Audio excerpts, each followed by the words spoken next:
The Steelers' 2014 draft class may end up being one of the most athletic in team history. A big part of that is going to be because of linebacker Ryan Shazier, an absolute freak athlete. You don't quite see that same level from second-round pick Notre Dame defensive end Stephen Tuitt, but what you do see is outstanding technique, great size, and incredible strength. With Behind the Steel Curtain and John Mitchell Bootcamp, I'm Neal Coolong. Tuitt's biggest impact on this team this year is going to be his ability to blend into this defense early enough to make an impact. He's not somebody that's going to see 4 or 5 snaps a game. You can expect him to be on a heavy rotation early this season. Whether or not he's the actual starter and whether he plays 90% or more of the snaps this year is something the team's going to have to figure out in training camp. With Brett Kiesel just a phone call away, Tuitt has something of a list of work that he's going to need to do in order to earn that starting spot. But what you see on his tape that we're going to break down here in a second is he will have the ability to compete for that position early. The first play we're going to look at is in Notre Dame's game against BYU last season. In this particular play, Tuitt shows outstanding technique, just a very basic sit and squeeze. He's going to follow the block down the line instead of just getting upfield after the ball carrier. He's looking to recognize the play at first. Off the snap, he sees that everything is going away from him. He's following it down the line just to prevent the cutback. He notices basically that the play is isolating him on BYU's speedy quarterback, a guy who rushed for 1,300 yards last season. Watch the explosion from Tuitt, the way that he closes the gap between himself and the quarterback. The quarterback running on a bootleg is really trying to get himself to a position where he can just out-angle the bigger and slower defensive end. But Tuitt closes that gap very quickly and doesn't let the quarterback do anything with it except throw it away. It shows great athleticism on Tuitt's part, but this really more than anything is just an example of good, solid, fundamental football.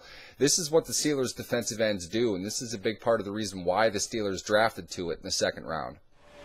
The next play is also against BYU last season, and Tuitt here really shows just classic 5-technique defensive end football on the Steelers. You see him, the way that he gets his hands out in front of him. He throws his hands and his hips forward, but he stays balanced. His base weight is still underneath him. And because of that, he's able to move the overextended tackle off to his inside, and when he sees the running back break outside, he's free to make a move and take him down pretty much where he stood. He didn't gain much on the play, and a big part of it is just Tuitt's ability to keep his weight centered and to stay on balance and still move those heavy hands that he has with the long length that he has and control the tackle the way that he needs to.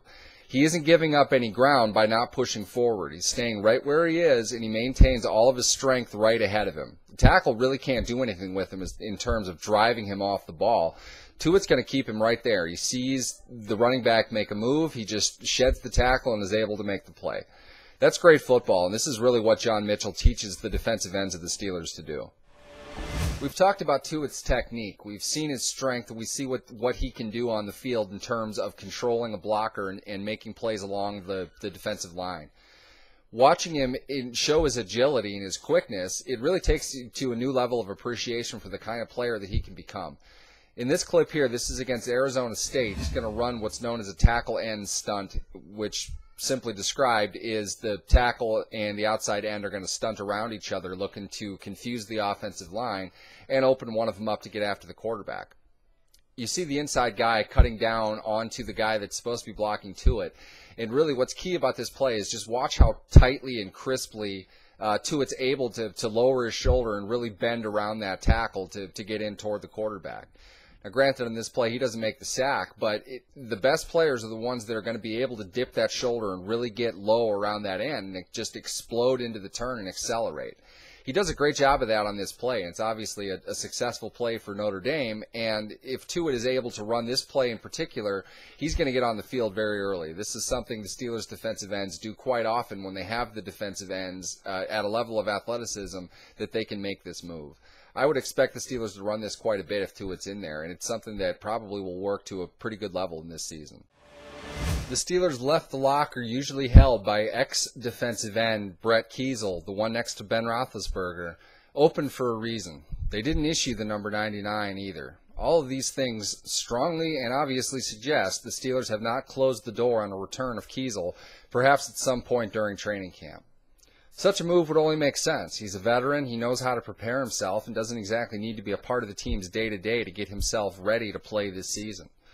More than that, though, the team not wanting to spend precious salary cap space on a player they may not need are going to have to get a good, strong look at players, especially like Stephen Tuitt in training camp, to get a good idea to see whether or not they need to bring Kiesel back.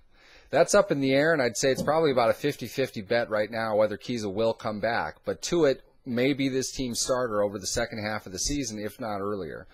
He has great technique, he's a very strong player, and if he can pick up everything he needs to on this defense, you're going to see him on the field quite a bit this season.